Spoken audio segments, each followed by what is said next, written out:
Today, we're going to build a Z-95 Headhunter using 4 LEGO pieces. These are all the pieces you are going to need. In the description of this video, I left the piece names, count, and design IDs. We're going to start with these minifigure binoculars, and I want that hole that the stud goes into on the bottom, and the big ends of the binocular are going to be the back where the engines are. So to create the wings of our Z95, I'm going to grab 2 1x1 plates with clip, and just put those clips on both ends of the binocular piece where the minifigure would grab onto it like a handle.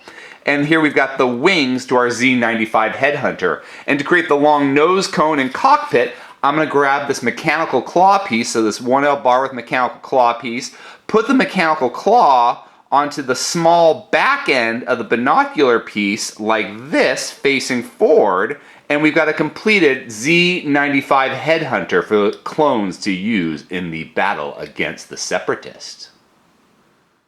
If you enjoyed this video, please subscribe or check out some of our other videos. Until next time, let's keep building together.